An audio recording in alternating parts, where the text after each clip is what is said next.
Welcome to the Tendrils of Grief podcast with Susan Ways. In each episode, we explore real stories of grief with inspiring messages on how to navigate this life-changing experience and discover how to live a meaningful life after loss. These stories will take you on a journey to create hope, healing, and new possibilities in the devastating and confusing space of grief. Welcome to the Tendrils of Grief podcast. I have such an exciting podcast today and something that we've not talked about before. With me are Todd and Gina Goodwin. They have helped thousands to overcome unwanted thoughts, emotions, habits, and trauma in a way that's faster than talk therapy, more effective than willpower, and safer than medication. Todd is one of the few hypnotists, 1 in 500, to earn the title Board Certified Fellow from the National Guild of Hypnotists. He founded Goodwin Hypnosis in 2007 and was joined in 2015 by Gina after she resolved her own grief and trauma through hypnosis. Gina is among the 2% of hypnotists who are board certified. They are also certified master practitioners of NLP, blending neuroscience and behavioral science to create lasting change. Todd and Gina have found that healing can be both powerful and surprisingly enjoyable, even for people who struggle with anxiety, overwhelm, low self-confidence, grief, or a traumatic past. They know transformation happens more easily and naturally when you address the subconscious causes, not just the obvious symptoms. Welcome, Todd and Gina. Thank you. Thank you. Well, like I said, this is something we haven't talked about before. I'm really excited. Gina, I watched your video this morning and was really it pushed me to think so deeply about this subject. And I'd love for you to share your story with the listeners. Sure. So, back in 2012, I watched my mom die of cancer, and it was actually like a 4-year illness that she had ups and downs. And so, but the last 3 weeks were pretty traumatizing, and I had flashbacks and PTSD, and I thought I had accepted that she was going to die. I knew she was going to die, and then when it happened, nothing could prepare me for what I felt. And long story short, was grieving big time, which is understandable at first. But then a year went by, and then 2 years went by, and I was only getting worse. And it was terrible. I was 29 years old, and I was smoking. I was drinking more than just socially. I had a string of bad habits. I had anxiety. I would say I was feeling depressed. I was crying every single day. I would wake up at night and just cry into my pillow. I was crying so much, I was embarrassed by it. People closest to me didn't even know how much I was crying, and I just couldn't accept it. I felt such a loss and such a hole, and I feel like I felt like I was in a void that I just couldn't. I didn't know how I got there, and I just could not get out of. And it was only getting worse. I was eating candy, like king size junk food, like candy bars, chocolate bars, 3 or 4 of those several times a week as a meal. And I thought that was normal. I thought, doesn't everybody do this? you know? And it was terrible. And it got to a point where I would have physical symptoms, such as I would wake up with spasms, and I just couldn't move my head or turn, or headaches, headaches were common. I was starting to feel heart palpitations where I was laying down in bed relaxing, and my heart would stop, start, stop, start. And you need to stay calm when those things happen. Otherwise it gets worse. And that's the moment where I realized I needed help. I didn't know what I was going to do or how I was going to help myself, because I didn't want to go the route of taking psychiatric medication. Because to me, even back then, I didn't want to just ease symptoms, and those medications also have side effects, that potentially suicide. So I didn't want to go that route. I didn't want to have more problems as a result, or potentially. So I wasn't sure where I was going to go or how I was going to help myself. So a mutual friend of Todd and I's apparently introduced me to him and said that maybe he could help me, give me some advice for a holistic career, because I was already looking into doing hypnotherapy for a career because I always wanted to help people without drugging them. I just wasn't sure how I was going to do it. And so I met with him and it was going really well. And he asked me a few questions and I asked him a few questions. And then during our conversation, I asked him if his work can help with grief. And he said, absolutely. And I was just like, oh, wow. And he's like, what would you say to me if I told you that you could be grateful for your mom dying of cancer the way she did and for things that you saw? And I just laughed and I told him, I'd tell you that's impossible. And he said, why? And I just said, that sounds too good to be true. So that was a belief I had that I was like, there's no way I can get to that point. It's like unheard of. It sounds like a miracle almost. And so I scheduled a consultation with him. We worked together. And after just 2, 3 weeks, well, each week I was feeling a little better. And then after like 2, 3 weeks, I noticed a huge shift. I used to focus on, if I looked at old photos of my mom, I used to only focus on photos of her where I knew she had been diagnosed and I knew she was wearing a wig, because it was too painful to me to look at her healthier photos of how she used to be. So I would focus on the most recent ones for several reasons. And then after a few weeks, without even realizing it at first, I noticed when I was shuffling through her photos on Facebook or on my computer that I was skipping through the ones where she was sick and remembering her as happy and healthy before she was diagnosed. And it just was automatic. I didn't even have to try. I didn't have to think about it. I didn't have to use willpower. And when I became conscious of it, I went, oh my God, this is huge. This is huge. And then I gave him that feedback. And then after that, we worked on some flashbacks and had a little fun with it. And that just did everything. Within a month, I was fine. I was fine. And that's when I was certain that I was going to do this as a career. I said, okay, like there's definitely something to this now. It's unbelievable. And I lost one, my mom, but now I can probably help hundreds or even thousands of people lower their stress, boost their immune as a result, that could prevent them from getting a disease or illness such as cancer to begin with.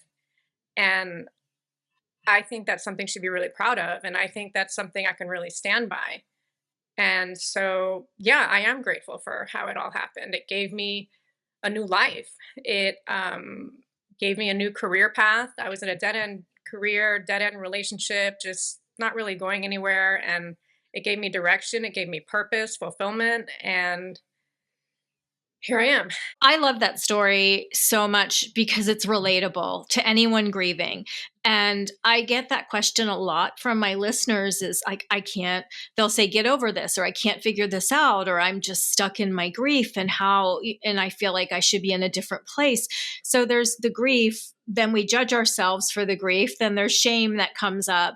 And so many people, I got diagnosed with PTSD after Paul died, and watching him go through that. And people would say, they mean well, but they say the worst things. And they would say, oh, well, at least you had that time with him.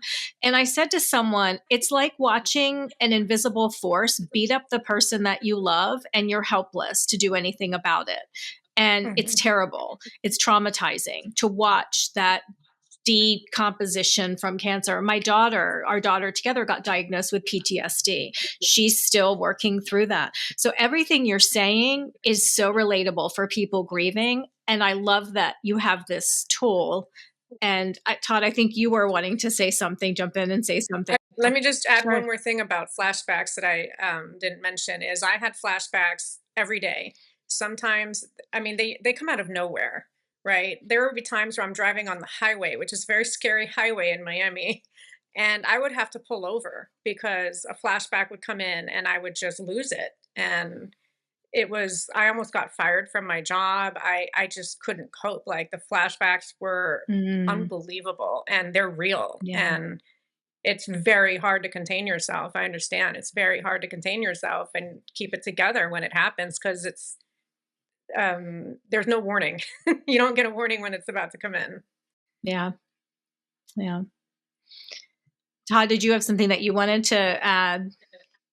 Well, yeah, Susan, I mean, obviously I was there in the front row or on stage with her metaphorically during that experience, because I was the one who helped her through it all. And she did such a great job taking responsibility for her own part in perpetuating the trauma and the grief. And I know that that may sound a little odd to some of your listeners. I will say that anyone who's followed any of our material or educational videos on YouTube or has been through our website knows that we're not afraid to pose unconventional, non-mainstream views, not to be controversial, but simply because that's what we have found, not through our own anecdotal experience only with clients, but just based on the immense amount of research and study that we've done of even people who are more experienced than we, that your beliefs, your perceptions, and the meaning you give towards whatever's going on in your life is going to dictate your thoughts, your emotions, and your actions. So grief is entirely subjective. It varies from culture to culture based on spiritual beliefs. It varies from person to person, even if they both are grieving the same person or the same situation.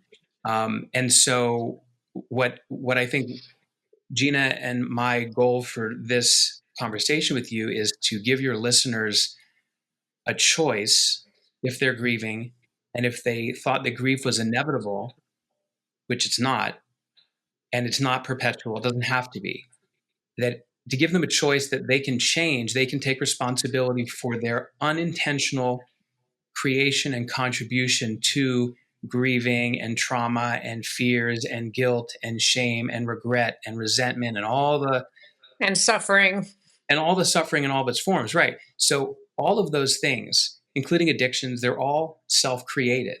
And that's not to blame anyone, but they're a function of our own mind, our own subconscious. And so if people can at least understand that, and we want to present an argument to support that, then there's the possibility of changing it. Because if you feel that it's inevitable and there's nothing you can do about it, like, well, it happened, I have to suffer, I can't change it, my life sucks now. Well, then you're screwed and there's nothing you can do. But that's not reality. We can't change the past, but we can change our perceptions of the past. And by doing so and using the right tools, that's the key. Not just talking about it in therapy forever, but specific ways to shift the subconscious, which is everything we do in our practice. Then people can change the way they think about things, which changes how they feel and changes how they respond. And by doing that, people can free themselves from whatever emotional suffering they're in, no matter what happened, no matter how big, no matter how long ago. So that's kind of what our overall goal here is. And I know that you have areas that you really want to cover, but I would like to know, somebody's never done hypnosis before. And Gina, I like what you had said, and I guess it came from Todd originally, but Joel Osteen has a book called Blessings in the Darkness. And I feel like I've been able to see the beauty in the tragedy of losing Paul. And I'm very clear in my own mind why he left when he did, and what that opened up for me, what that opened up for our daughter. But if we can go back to like what Hypnosis 101, I mean, I think about the olden days where people had a little stopwatch, and they'd make it go back and forth and you'd fall asleep. And we use our iPhone now. Yes. So can you just kind of break it down really quickly, like just Hypnosis 101? Well, I can tell you what it's not. It's not scary. It's not sleep. It's not mind control. You can't get stuck in hypnosis, and you can't be made to say or do anything against your will. Okay. Yeah. So those are all the misconceptions. And that's usually what stops people from even considering it, or they see it on a comedy club or in Vegas or something, and they think it's all just staged or it's all a joke. But hypnosis, basically, Susan, is a state of speed learning. Sometimes people say it's a relaxed state of concentration or focus, but ultimately it doesn't even require relaxation. It's just a lot more enjoyable to do it that way than to scare the crap out of someone. But fear is a very powerful hypnotizing force as well. The media knows this, and that's why they scare you with all the bad news and then send you to commercial to buy, fast foods, pharmaceutical drugs, and and alcohol, because those help people feel better temporarily.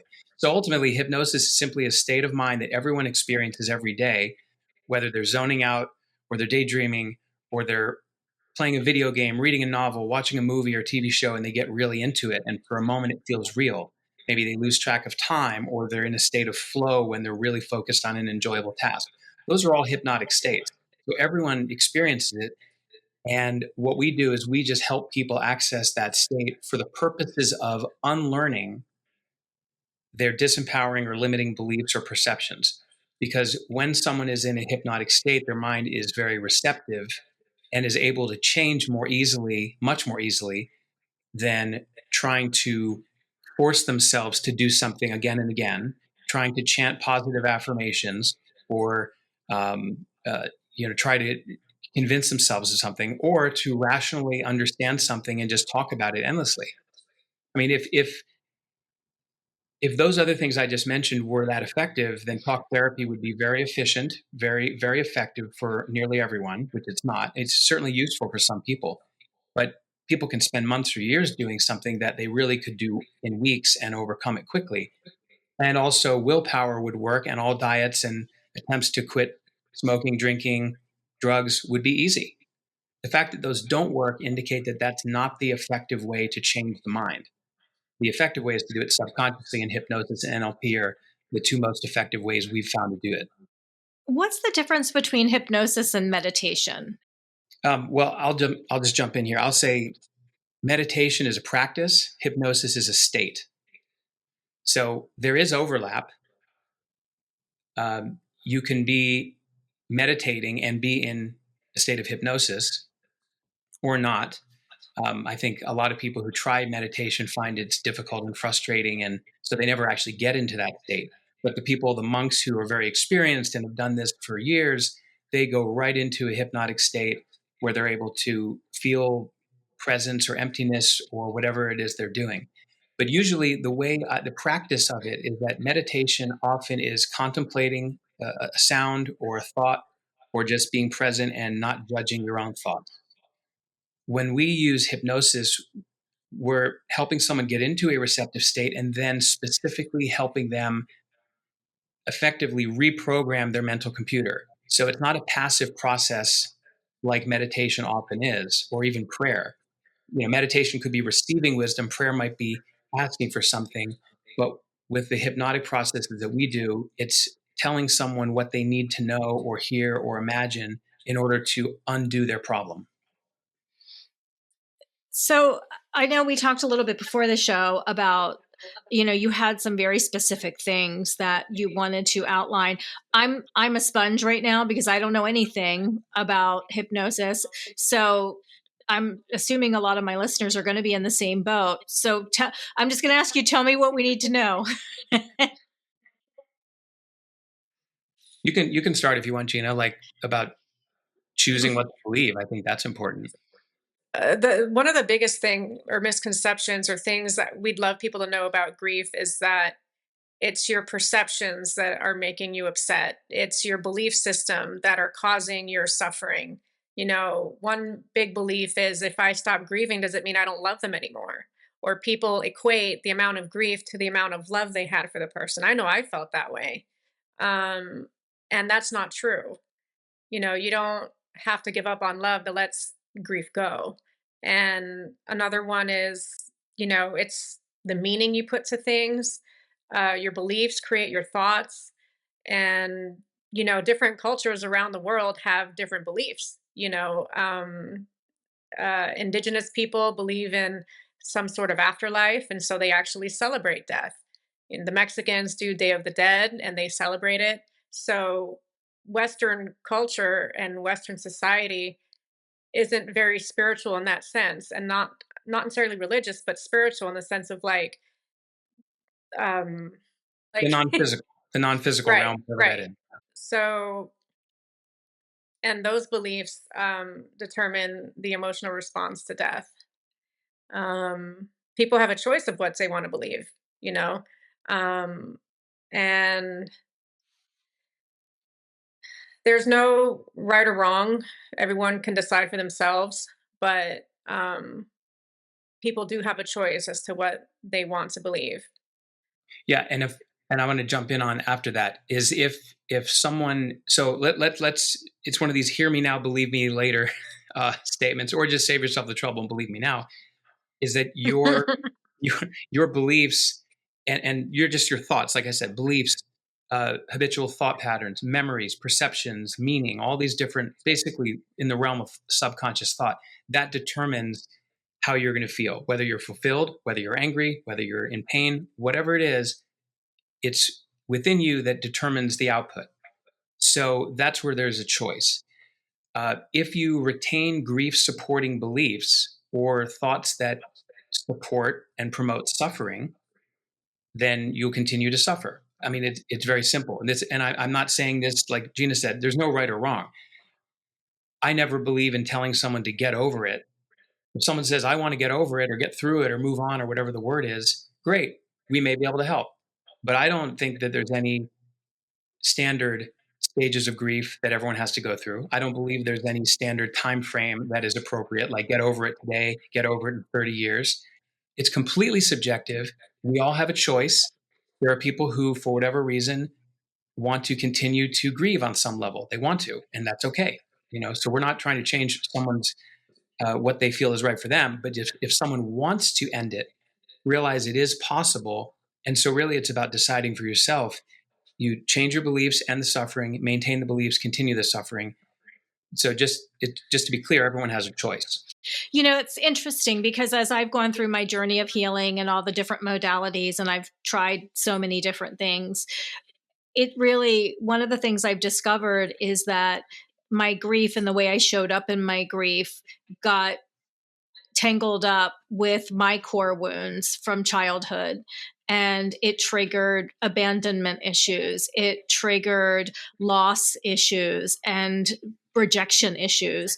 And all of that got caught up, which is why I showed up angry. And I talk about that very transparently on the podcast. And so I've spent a lot of time untangling that. And it sounds like what you do is a little bit more focused and concentrated at pulling that out quickly and helping people heal, and which I would love. Like, I'm actually thinking, how do I call you and get get signed up for this? Because I'm still doing this process and I'm coming into year 8. Well, you make a great point, because there are a lot of, overall, I would say a lot of grief, other than cultural beliefs, a lot of grief is like the amount of suffering someone has is directly proportional to the amount of emotional attachment or dependency they have on the person they lost. So if someone needed that person, primarily for emotional needs, because when we're children, we need our parents for nearly everything. So that's normal. A lot of people don't really outgrow that dependency phase. And so they naturally map that dependency on someone that they perceive to have more power or capability than they do, on a spouse, on a friend, on someone else, a dog, if that's a support animal for them. And so when that person or dog dies, then it's like something, like an arm is ripped off of us, because we are attached. And I would say in an unhealthy way, because as long as someone loses their autonomy to a relationship and is dependent on it to be okay, that's unhealthy. Again, not wrong. There's no moral black or white here. It's just unhealthy in the sense that when that person leaves, they're going to suffer. Now, I don't think grief is a sign of love. Grief is a sign of dependency. And so it's kind of like an addiction, in the sense that when people have cravings, when their cigarettes are taken away, or their drugs are taken away, and they go through all kinds of, I'm not talking physical withdrawal, emotional cravings. That's the subconscious mind saying, oh my God, I need this, give it back. And then it throws a tantrum when we don't get it. And so in a way, when someone dies and we're emotionally attached or dependent on them, which is normal, not healthy, but is pretty common, then we have a stress reaction to that situation. And then that's where all of the emotional stuff comes up. So if you had unresolved childhood issues like abandonment and all of those things, or even guilt, regret about what you could have done differently, then that often comes up. And that's why grief is usually not sort of by itself. There's trauma, there's guilt, regret, like you said, shame. There could be anger at the person who died. Irrational though it may be, that often happens. And I was angry. Mine I think was complex because I lost Paul and I did have a dependency on him.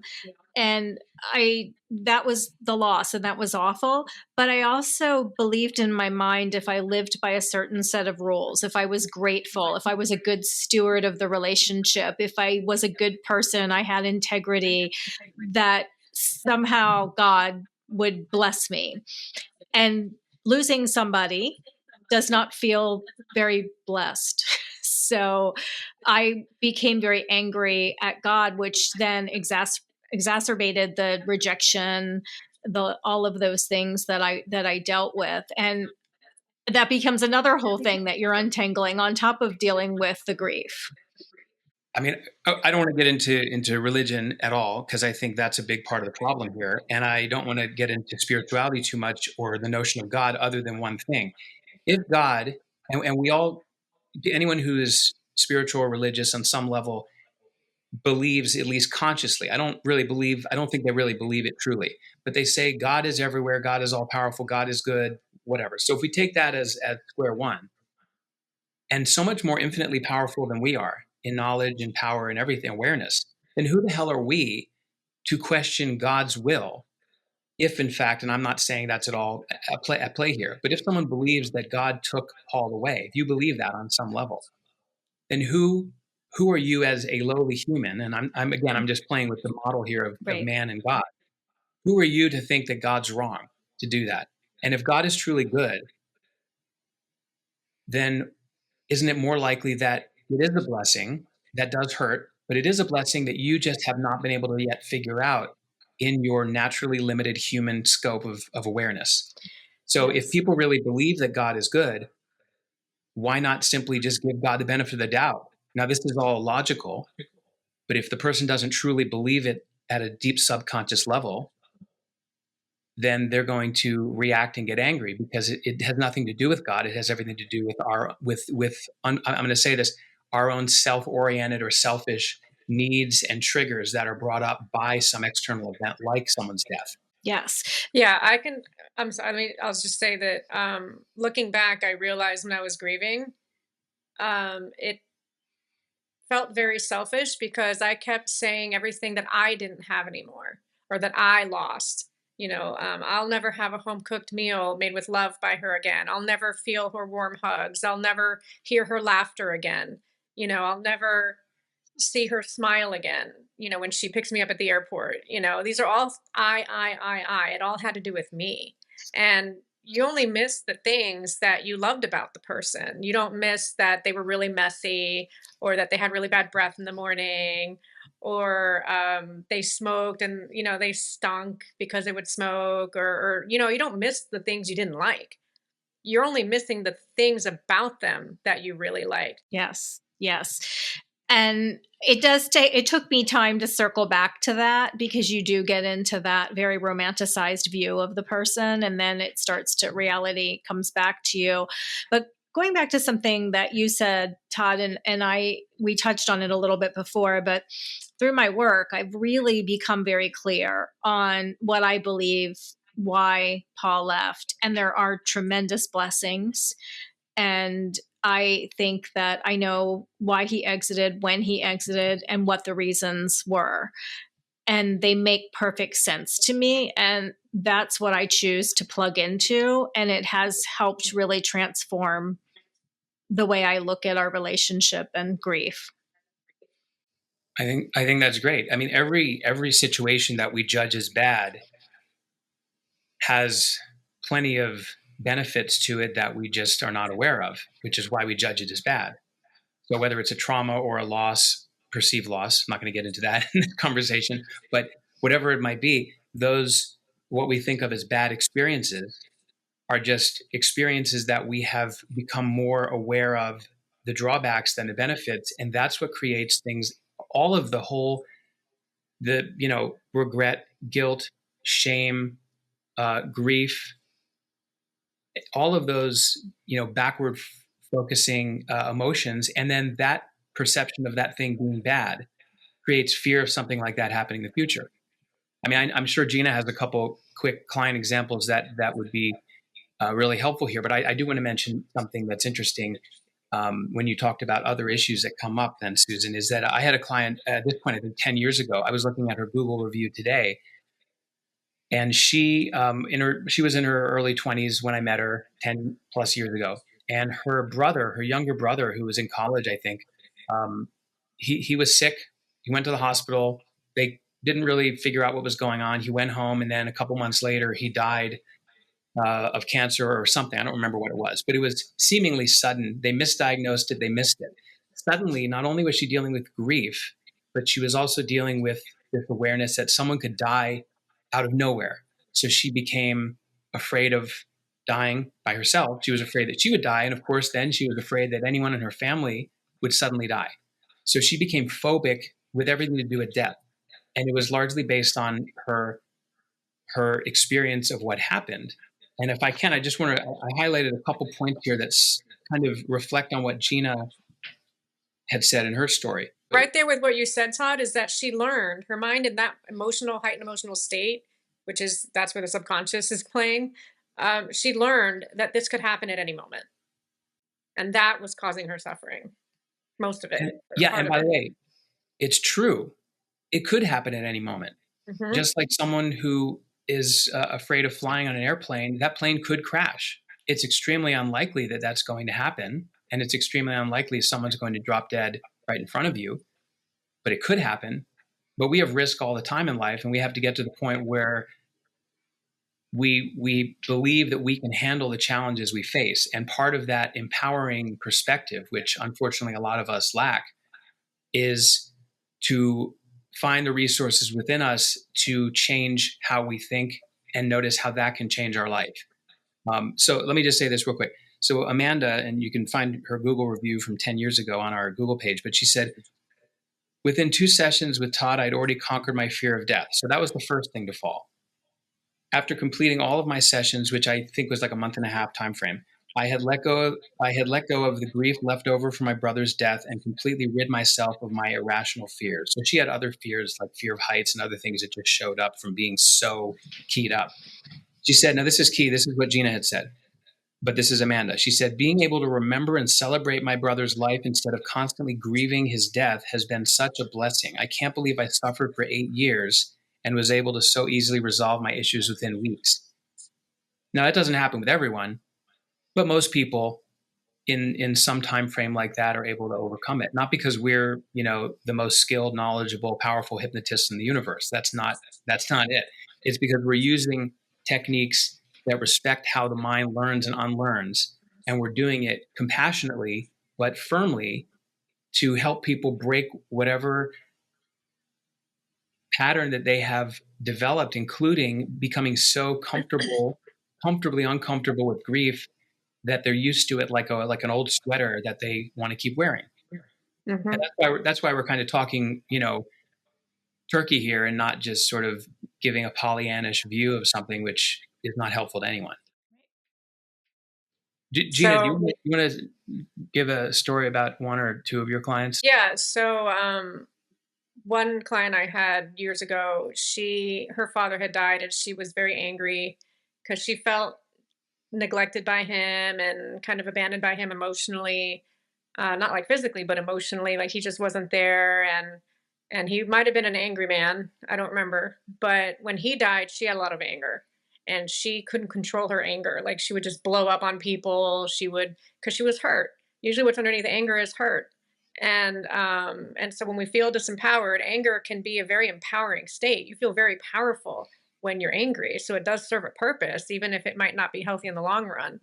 And so I was able to help her feel that love from her father and help her see ways that he did. And then she was fine. And she left me a glowing review saying that she's just a completely different person. Like people at family reunions and family outings that hadn't seen her in months or a year were like, they would go to her mom and say, who's your daughter? Like she's so different. She's much more calm. She's more mature. And so I also had another client. She left me a review, Rhonda. This was this year I worked with her, and she was present when her brother shot himself. She didn't see it because he went into the other room, but she heard it and she imagined it, what it looked like in her mind. And that part of us, again, in a very heightened emotional state, the mind doesn't know the difference between something real and something imagined. So she imagined it so vividly because she was so hyped emotionally. That became flashbacks in her mind. The imagined image of her brother laying there because of the sound she heard. And she had anxiety. She was taking medication. She couldn't stop drinking Diet Dr. Pepper was her thing. She would drink 6 to 8 a day, and those are caffeinated as well. And I was able to help her with her flashbacks, and then her bad habits just started getting better without even having to work on it. Because when you don't feel so low, you don't have to feel so high. So she wasn't feeling so low anymore. So she didn't have to get that high from drinking Dr. Pepper and whatever else she might have been doing. And she was able to get off the medication. She still emails me sometimes and tells me how grateful she is for the work we've done. And I've also even helped her get to a point of gratitude where she's glad it happened. Not glad, grateful it happened. And if she could have reversed it and it not happened, she wouldn't change a thing. And she had guilt and shame. She's like, if only I'd reached his house sooner. If only there's something else I could have done. That's her brother. And so all that was resolved in a month and a half. That reminds me of a little similar situation some years ago, a client who fairly recently married, and she noticed her husband wasn't in the bed, and she went outside and noticed he was sitting in the driveway in the car and had just shot himself in a very graphic manner. So he killed himself, and she had to deal with that at 3 or 4 in the morning. And then she was just like completely a mess for months, doing therapy 3 times a week and drinking and smoking and occasionally doing cocaine. Not sure how that helps with the anxiety, but she was, again, felt low, had to get high. And she couldn't sleep without taking like high doses of Ambien. And when I met her, it had been, I think, 10 years, and she had not been able to sleep at night without that, and was still doing all the drugs and everything. And I said, this looks really complicated, but this is really about the trauma and the grief and not about the drugs or all that other stuff. We're not going to waste time with symptoms. We're going to just get down at the subconscious level to the underlying cause of this, which is your memories and how you think about the death of your husband. And so very quickly, kind of like all of these situations, and in her case, I think it was in 5 or 10 minutes with one particular memory that we did one of the methods that we use, and she couldn't even get the picture back in her head. And the anxiety dropped, her depression lifted, she stopped doing all of those substances over a number of weeks, and she was able to sleep without Ambien. So it sounds like magic, but it's not. It's about figuring out what is the real cause. And it's kind of like, look, if you have a thorn stuck in you, you can't heal. You're going to keep itching it. You're going to keep scratching it. You might put like lidocaine cream on it or cortisone to kill the pain, but you're dependent upon that treatment or the behavior of itching and scratching because the damn thorn is still stuck in there. So if you remove the thorn, what we do, instead of talking about all the other stuff, we're just going to remove the thorn, then your natural healing ability takes place. Yeah, and the same with my clients. When it comes to the trauma part, the day that we work on that, usually minutes. If there's a few memories, it just takes a few minutes for it to feel much better or be completely gone. Where we've had clients sometimes that just start bursting out laughing because of such a release, that it's just a complete flip, and then eventually that neutralizes, and they're not going to laugh about it, but it's just such a big pop, so to speak. They either start laughing or it's pretty funny. Like it can be actually pretty fun to get over complex things. Yeah. I mean, I think so, because it feels like there's no way out. I mean, we talked before we hit record about the tsunami of grief, and it just feels like you don't know how you're ever going to get out of this because whatever you're dealing with just keeps on coming and keeps on coming. But to your point, there's a simpler method of just getting to that root cause, getting the thorn out, and not just doing all the topical treatments such as drinking or talk therapy or just going on and on and on. And it's interesting that we talk about talk therapy because my daughter's been in talk therapy for a really long time, and she is getting better, but it's slow. It's been really, really slow. And that's normal, unfortunately. Yeah. Yeah, a lot of things that we do at a conscious level, such as self-help books, talk therapy, affirmations, only goes so far because that's not where the problem is. The problem is in the subconscious mind, which is where the beliefs are, the emotions are, the imagination is, our habits, our behaviors. That's where it is. And so that's where hypnosis can be a very valuable tool to access that part of us to facilitate change much quicker, faster than talk therapy, easier than using willpower, and safer than taking medication. Yeah, because it's completely natural. Now, I know we're probably running short on time, Susan. So I want to just introduce a quick concept, and Gina knows this as well as anyone. She's written a paper on it, but it's called secondary gain, and it is a common problem with people who are grieving or any chronic states, depression, addiction, weight issues, pain, any chronic resistant to change state someone is in this case, grief, is that secondary gain is the benefit that someone gets from holding on to the problem, which means if they somehow let that problem go, new challenges, unwelcome challenges may arise.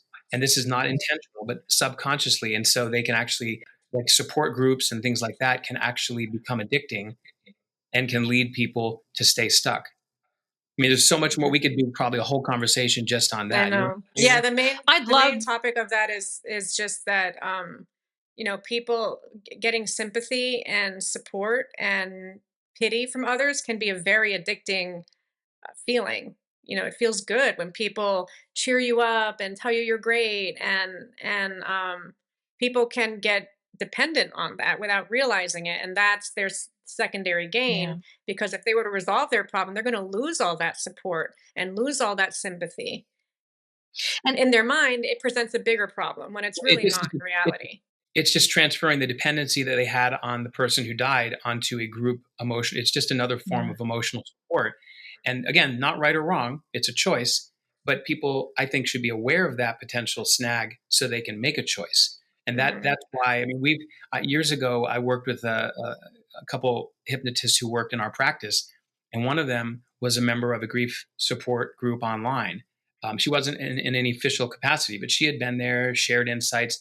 And then one day she said, was nicely, but saying kind of somewhat firmly, well, you can get help. You can resolve this. She wasn't pushing her services. She was just saying you can do it. And she got flamed big time by a bunch of people who ganged up on her. How dare you tell us how to grieve? How dare you promote yourself here? It's like, if you're drowning and I say, do you want a life preserver or whatever? No, how dare you tell me I can't do it? Okay, you can drown. So it's not my favorite color. I'm not going to accept it. It's not my favorite color. Right. So a lot of people will defend their emotional problem. And it's the same thing with addictions. People will often defend that because on some level, and again, it's okay, they're just not ready to change. So we work, we see clients one-on-one by Zoom from anywhere in the country and beyond the country, time zone permitting. And we only work with people who we really believe, well, obviously that we feel we can help, but that we believe they want to change. They're not doing it because someone told them to get help. They're not doing it because they want to try. They say, okay, this is a real problem. I know it costs me a lot in many parts of my life, and I'm finally ready to take responsibility and change it. Can you help me? That's someone we always help. I love that. I would love to have you guys back. If you're open to that, because I feel like we're just scratching the surface on this and there's so much more to talk about. But if you would be willing, let's connect and come back for part 2 of this, because I just think there's so much here that will benefit the listening audience. We'd love to, Susan. Thank you. Can I just present a little offer to people? Absolutely. A little gift. Yeah. So we have a few goodies, freebies, but they're not throwaways. They're worth a lot. But I'll just mention one, a relaxing self-hypnosis audio called Go with the Flow. And it's useful for a lot of things. and indirectly can be useful for grief as well. Ultimately, it's to help reduce emotional reactivity and to gain some objective perspective on whatever the situation may be, especially if it's stressful. So if you're listening to this and this seems interesting to you, if you go to goodwinhypnosis.com/survey, we have a few questions that literally will take 60 seconds. So it's a 1-minute survey that will reveal if you're a good fit for our one-on-one services by Zoom, which is how we see all clients. Make sure to mention Tendrils of Grief, and then immediately you'll get emailed to you the relaxing, the stress-reducing hypnosis audio and a few other goodies as well. So it's just goodwinhypnosis.com/survey. It's free, no obligation. Might as well take advantage of it. I'm doing If that. people notice a shift after that, it's not going to solve their grief or their PTSD, but they're going to feel a shift, and so that they see, oh, wow, this can really help me. Yes, I'm absolutely going to do that. I'm including all of this information in the show notes, and I'm bringing you guys back for part 2 because this is just so fascinating. Thank you so much for sharing your expertise and bringing this really interesting healing modality. It's just really, I'm fascinated. You're welcome. Well, it's our pleasure, and thank you. Yeah. And really, thank you, Susan, for shining a light on grief, because so many people struggle and don't know what to do. And so hopefully we've inspired some people to realize that they're not in this, circling the drain or in the dark with no way out. There is a way out. Yeah. And it's possible. We'd love to be able to help people do it, even indirectly through our recording. I love that. Again, thank you. Absolutely. You're welcome. Thank you, everybody, for tuning into today's show. I'm including all of the information on Todd and Gina Goodwin in the show notes, so please make sure to check that out. And there will be a link to the survey where you can get the freebies that they offered. If you have not done so, please go out and leave a 5-star rating for the show, leave a review, share it with someone you care about. It really helps get this content in front of people who desperately need it. Until next week, take care of yourself. Thanks for listening to today's podcast. Please remember, no matter what you are going through, no matter how tough, you are not alone. Connect with others, and most importantly, be kind to yourself.